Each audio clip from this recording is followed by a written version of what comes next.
Assalamualaikum warahmatullahi wabarakatuh. Perkenalkan, nama saya Nadiatul Ilma Indah Safira, salah satu dosen pada program studi Strata 1 Pendidikan Biologi, Fakultas Keguruan dan Ilmu Pendidikan Universitas Jember. Pada kesempatan kali ini, saya akan menyampaikan pernyataan diri dosen dalam unjuk kerja Tridharma Perguruan Tinggi bidang pengajaran pada salah satu mata kuliah yang saya ampu, yaitu Fisiologi Hewan. Mata kuliah Fisiologi Hewan merupakan mata kuliah yang membahas tentang fisiologi sel, lingkungan sel, dan fisiologi sistem organ pada hewan dan manusia, beserta analisis permasalahan dalam fisiologi hewan dan manusia. Rencana pembelajaran semester mata kuliah ini disusun oleh tim pengampu mata kuliah sebelum pembelajaran dimulai dan disetujui oleh Koordinator Program Studi Pendidikan Biologi FKIP Universitas Jember. Mata kuliah Fisiologi Hewan memiliki kode mata kuliah KPB 1513 diperuntukkan mahasiswa semester 5. Mata kuliah ini memiliki bobot total 4 SKS yang meliputi 3 SKS tatap muka dan 1 SKS praktikum. Capaian pembelajaran lulusan atau CPL yang dibebankan pada mata kuliah Fisiologi Hewan adalah CPL 1, bahwasanya mahasiswa mampu menganalisis prinsip-prinsip biologi, sumber daya hayati, dan lingkungan, serta konsep aplikasi biologi dan teknologi yang relevan dalam mendukung kompetensi profesional sebagai pendidik biologi. Kemudian CPL 3, mahasiswa mampu melakukan kerja laboratorium dan studi lapang secara mandiri dengan mengutamakan keselamatan kerja. Melalui CPL yang dibebankan pada mata kuliah ini, maka diturunkan menjadi capaian pembelajaran mata kuliah atau CPMK yang terdiri dari 2 CPMK dan 21 sub CPMK. Capaian pembelajaran mata kuliah Fisiologi Hewan yaitu CPMK 1, mahasiswa mampu menganalisis prinsip-prinsip fisiologi hewan dan pengetahuannya relevan dengan permasalahan tertentu. CPMK 2, mahasiswa mampu menginterpretasikan hasil analisis dan sintesis biologi. 21 sub CPMK yang diturunkan dari 2 CPMK disesuaikan dengan 13 materi pembelajaran dan 8 acara praktikum pada mata kuliah Fisiologi Hewan tatap muka. 1. Lingkungan internal, homeostasis, dan umpan balik negatif dan positif. 2. Fisiologi sistem saraf pada hewan dan manusia. 3. Fisiologi sistem otot dan gerak pada hewan dan manusia. 4. Fisiologi alat indera pada hewan dan manusia. 5. Fisiologi sistem endokrin pada hewan dan manusia, dan memahami pentingnya peranan hormon sebagai sistem integratif. 6. Fisiologi sistem pencernaan makanan pada hewan dan manusia. 7. Fisiologi sistem respirasi dan hewan dan manusia. 8. Fisiologi mekanisme kerja jantung dan sirkulasi cairan tubuh atau darah. 9. Fisiologi sistem imunitas pada manusia. 10. Fisiologi sistem ekspresi pada hewan dan manusia. 11. Fisiologi sistem reproduksi pada hewan dan manusia. 12. Fisiologi termoregulasi dan mekanismenya pada vertebrata. 13. Fisiologi hibernasi dan estivasi. Pendekatan pembelajaran yang digunakan pada mata kuliah Fisiologi Hewan yaitu DIA, yang meliputi delivery, interaction, dan assessment. Delivery merupakan teknik penyampaian materi. Penyampaian materi yang saya gunakan melalui presentasi dengan PowerPoint serta artikel ilmiah sebagai bahan studi kasus. Penyampaian materi selama perkuliahan dilakukan 25% secara daring dan 75% secara luring dengan total tatap muka yaitu 16 kali pertemuan. Teknik interaction yang saya gunakan selama perkuliahan diawali dengan salam pembuka, lalu dilanjutkan dengan tanya jawab di tengah penyampaian materi, serta diskusi kelompok dari studi kasus yang diberikan. Selain itu, penggunaan media manajemen pembelajaran atau MMP Universitas Jember juga digunakan sebagai akses untuk referensi bahan ajar, serta pengumpulan LKM dan kuis. Selain itu, siakat.unet.ac.id juga digunakan sebagai media komunikasi meeting Zoom atau penyebaran informasi lainnya melalui Telegram. Teknik asesmen yang saya gunakan pada perkuliahan ini sesuai dengan yang tercantum pada RPS, yaitu ujian atau kuis, serta penilaian LKM studi kasus yang dikumpulkan. Persentase nilai akhir tercantum pada RPS dan disetujui bersama mahasiswa saat kontrak perkuliahan. Penilaian akhir mata kuliah fisiologi hewan meliputi studi kasus 20%, mini proyek 30%, ujian tulis 20%, presentasi 10%, dan praktikum 20%. Pada kesempatan kali ini, saya akan menunjukkan pengajaran mata kuliah fisiologi hewan pada salah satu materi pembelajaran, yaitu fisiologi sistem saraf pada sub CPMK 4.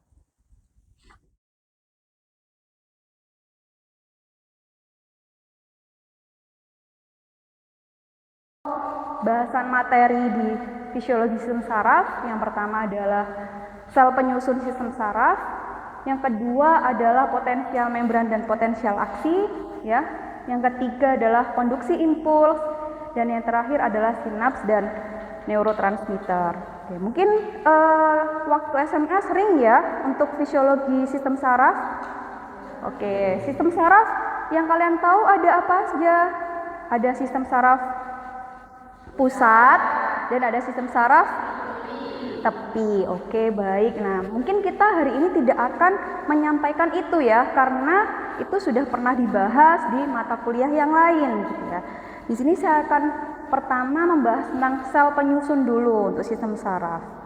Jadi ternyata sistem saraf itu 90% itu tersusun atas neuroglia, yaitu sel pendukung ya. Jadi masih ingat ada sel pendukung neuron, yaitu ada astrosit, kemudian oligodendrosit, mikroglia, kemudian sel Schwann ya, serta sel satelit. Sel Schwann dan sel satelit ini hanya berada di sistem saraf tepi, sedangkan yang lain itu ada di sistem saraf pusat ya. Nah, kemudian 10%-nya dari sistem saraf itu yang menyusun itu adalah sel saraf atau yang kita sebut dengan neuron ya. Oke, jadi neuron itu apa gitu kan ya. Nah, ini adalah gambaran neuron. Neuron itu dia tersusun atas ada dendrit ya. Jadi yang seperti serabut ini adalah dendrit. Kemudian ada badan sel ya atau badan neuron. Kemudian yang memanjang ini adalah akson ya. Kemudian ada yang ingat nggak ini yang bagian ujung dari akson disebut apa? Bagian ujung dari akson adalah disebut dengan presinaps. Oke. Nah, dendrit sendiri itu memiliki fungsi yaitu untuk input sinaps dari neuron lain. Jadi dendrit ini karena dia adalah serabut ya, jadi dia fungsinya untuk menerima rangsangan yang pertama kalinya, sehingga impuls itu dibentuk saat di dendrit, gitu ya. Kemudian badan sel di bagian sini ini adalah fungsinya sebagai integrasi potensial aksi. Jadi potensial aksi ini akan terbentuk di badan sel, kemudian diteruskan ke yang namanya akson, gitu ya, ke akson. Tuh. Jadi akson itu fungsinya apa? Di sini untuk konduksi. Jadi jalannya impuls itu berada di akson, gitu ya. Nah, selanjutnya ketika impuls berada di terminal di ujung akson, maka di sini adalah terdapat outputnya. Output neuron itu adalah sekresi yang disebut dengan neurotransmitter, ya, neurotransmitter. Oke, sebelum kita masuk ke bagaimana sih sebenarnya impuls itu bisa berjalan, gitu ya. Nah, di sini ada yang kita sebut dengan potensial membran, gitu ya.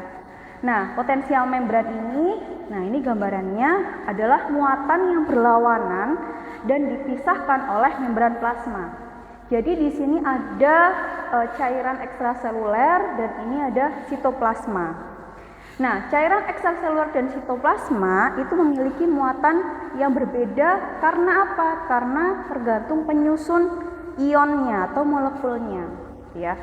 Nah, untuk di bagian ekstraseluler itu banyak terdapat ion sodium. Jadi yang warna hijau ini adalah sodium, kemudian ada ion klorida, ya. Kemudian di dalam sitoplasma itu ada ion fosfat, kemudian ada protein dan potasium, ya. Nah, potensial ini diukur, kenapa dia bisa positif dan bisa negatif, itu diukur dalam satuan milivolt, ya. Sehingga kalau dalam keadaan resting atau istirahat, itu dia memiliki voltase minus 70 atau tegangan potensialnya itu minus 70, ya. Nah, di sini karena ada ion sodium atau Na+ dan ada ion K+, fungsinya itu adalah untuk mempertahankan resting membran potensial. Jadi mempertahankan keadaan istirahat, gitu ya, pada membran ini. Dari sini ada pertanyaan mungkin? Iya, silahkan.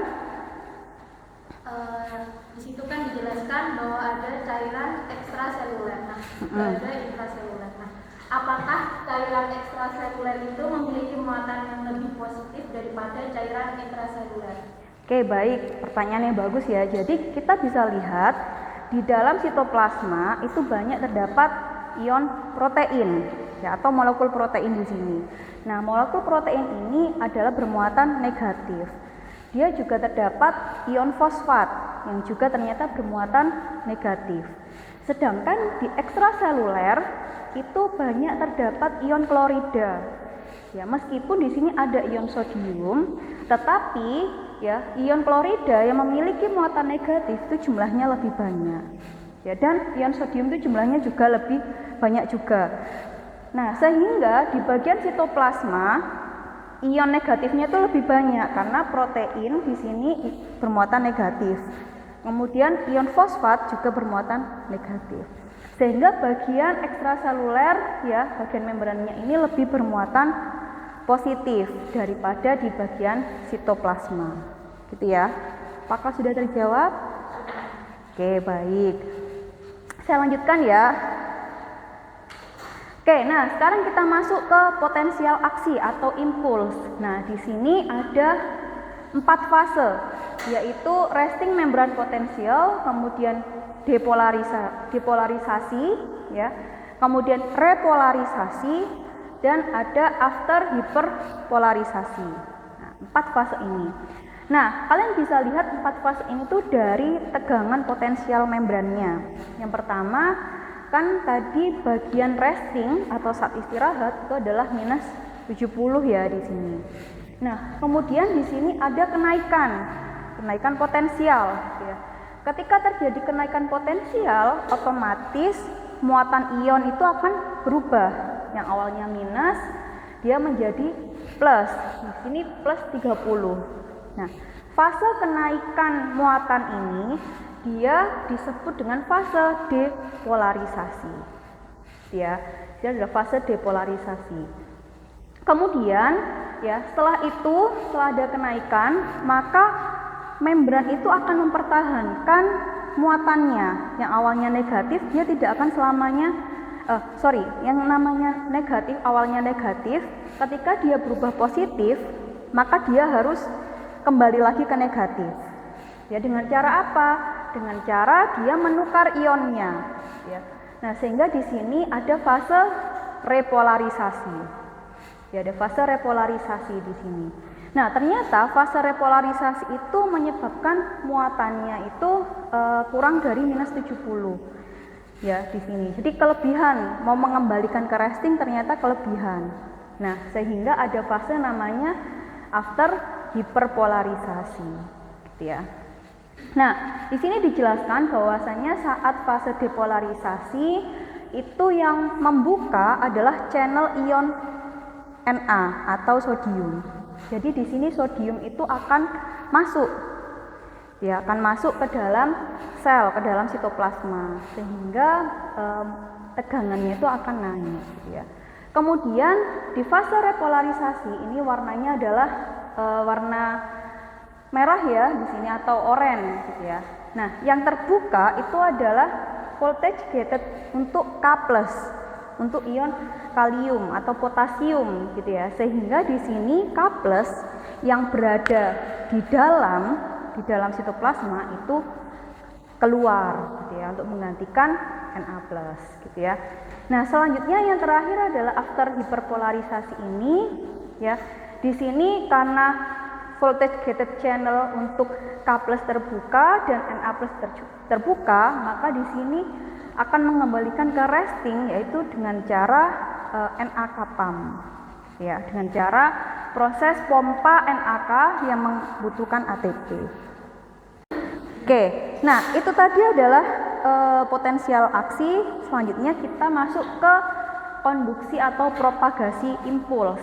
Nah, jadi impuls tadi yang kalian lihat itu tidak ada di satu tempat saja, misalkan di sini tidak, tapi dia berjalan impulsnya. Ya, jadi tempat masuk itu tidak menjadi tempat keluar, berbeda ya. Jadi misalkan ini masuknya di sini, maka keluarnya di bagian sini. Ya, jadi satu pintu itu hanya untuk masuk atau untuk keluar. Jadi dia ada jalan. Nah, kalian bisa lihat, ini kan ya, aksonnya berjalan, impulsnya kan ya di sepanjang akson. Nah, kalau diperbesar, ini terjadi potensial aksi kan ya. Depolarisasi itu kan ininya menjadi plus ya tadi. Nah, terus kemudian dia akan bertukar seperti ini ionnya. Gitu. Sehingga dia akan berjalan dari mulai sini sampai ke terminal, gitu ya. Oke, bisa dipahami sampai sini? Oke, selanjutnya di sini ada yang namanya continuous versus saltatory conduction. Jadi di bagian akson tadi itu kan konduksi ya, berjalan. Ya, jadi impuls itu berjalan. Tetapi kita tahu bahwasanya di akson itu ditutupi oleh selubung myelin. Ya, selubung myelin. Nah, kalau ada akson yang tidak tertutupi oleh selubung myelin, dia akan berjalan seperti ini. Ternyata di waktu 5 milisecond itu jangka jalannya, jadi jarak jalan dari impulsnya itu hanya sekian. Pada 10 milisecond itu hanya sekian. Nah, berbeda dengan yang ada selubung myelinnya. Jadi ketika ada selubung myelin, dia akan melompat impulsnya. Kenapa? Karena selubung myelin itu bersifat dia tidak konduksi, gitu ya. Nah, jadi ada namanya saltat, itu artinya leaping atau melompat, gitu ya.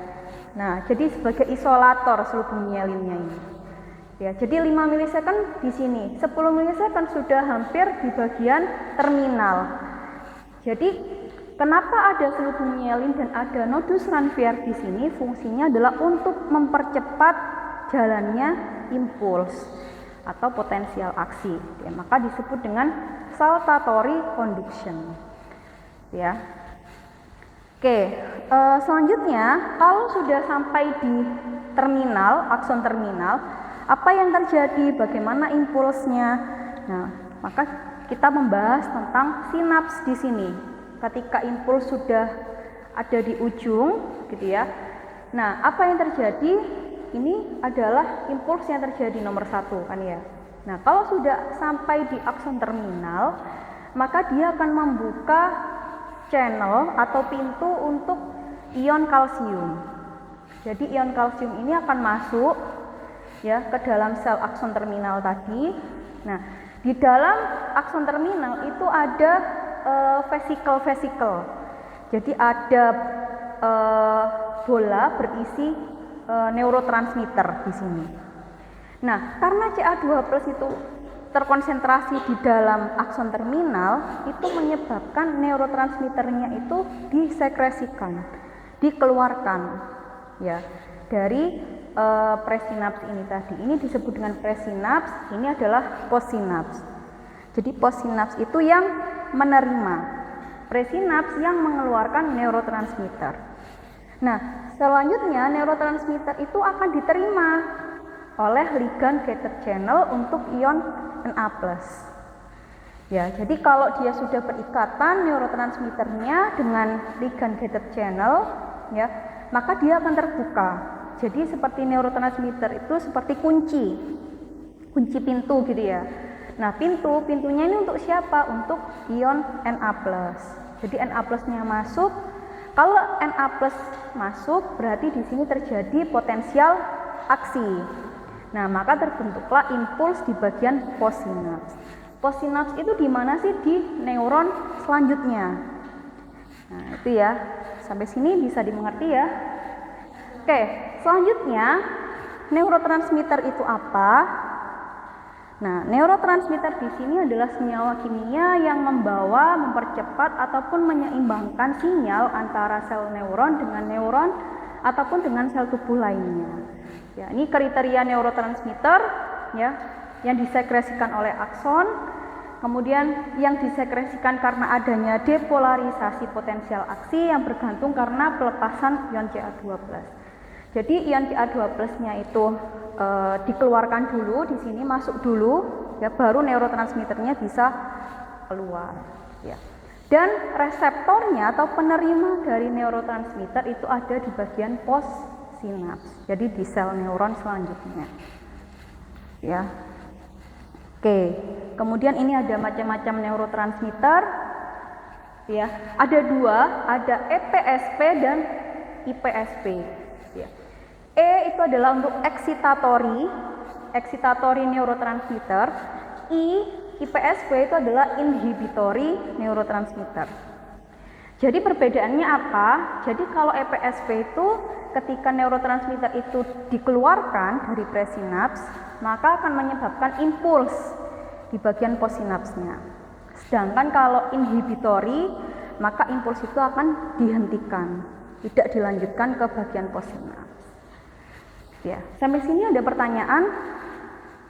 Silakan Bima. Setelah proses neurotransmitter selesai, Oke, pertanyaannya bagus. Nah, ini ada di slide selanjutnya, bahwasanya ketika neurotransmitter sudah bekerja, yang terjadi ada 3, yaitu ada difusi, kemudian secara enzimatis akan terdegradasi, dan yang ketiga adalah untuk recycle. Jadi neurotransmitter itu tidak boleh terlalu lama ada di bagian antara presinaps dan postsinaps, karena dia akan mengganggu. Sehingga kalau sudah selesai bekerja, maka dia bisa masuk kembali ke bagian presinaps secara difusi. Atau bisa juga degradasi, jadi dipecah oleh enzim. Ya. Yang ketiga, itu bisa juga kalau sudah difusi dia digunakan kembali neurotransmitternya. Gitu ya. Oke.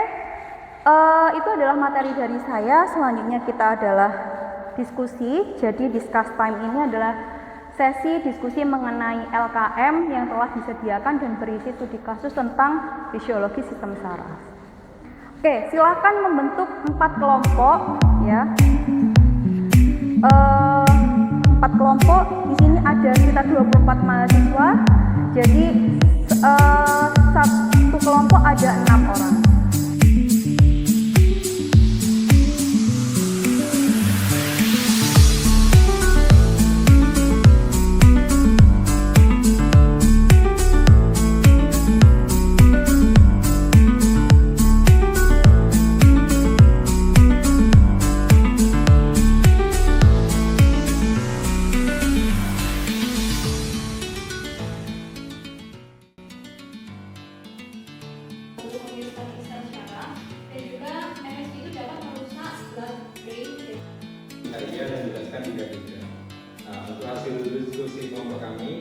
Yang pertama dapat meningkatkan reaksi oksigen spesies atau ROS dengan cara peningkatan kalsium yang Pertanyaannya, apa benar glutamat sangat toksik bagi sel saraf? Jelaskan jika iya dan jika tidak. Nah, untuk jawabannya hampir sama seperti kelompok kedua ya.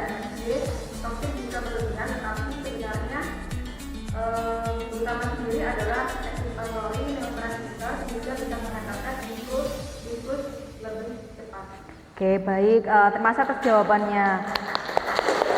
Oke, jadi artikel tersebut kan menjelaskan bahwasannya di situ ada MSG ya. MSG yang kita tahu itu adalah micin, yang dimana sebenarnya micin itu memberikan rasa yang lebih enak pada makanan kita gitu ya. Nah, apakah ketika berlebihan itu akan menyebabkan kerusakan neurogeneratif ya, degeneratif gitu ya. Ternyata jawabannya kalau berlebihan bisa merusak brain barrier. Jadi di otak kita itu tidak boleh ada darah ya, sehingga ada namanya bariernya, ada pertahanannya. Nah, MSG itu bisa merusak blood-brain barrier itu tadi, sehingga darah itu bisa masuk ke dalam sel otak. Dengan cara apa? Plasmanya itu meningkat, osmolaritas dari plasmanya itu meningkat. Kemudian ternyata MSG itu bisa menyebabkan penyakit neurodegeneratif seperti apa? Parkinson, Alzheimer. Nah, gitu. Jadi jika berlebihan mengkonsumsi MSG bisa menyebabkan seperti itu. Kemudian apakah sebenarnya dia adalah zat yang toksik? Jawabannya sebenarnya dia bukan zat yang toksik. Jadi MSG itu adalah monosodium glutamat. Glutamat itu sendiri itu adalah termasuk neurotransmitter, yaitu eksitatori, sehingga fungsinya dia untuk mempercepat penghantaran impuls dari neuron satu ke neuron lain gitu ya. Tapi kalau berlebihan itu tadi dia akan bersifat neurotoxicity gitu ya. Oke. Mungkin sekian pertemuan kita hari ini. Terima kasih atas perhatiannya. Wassalamualaikum warahmatullahi wabarakatuh. Waalaikumsalam.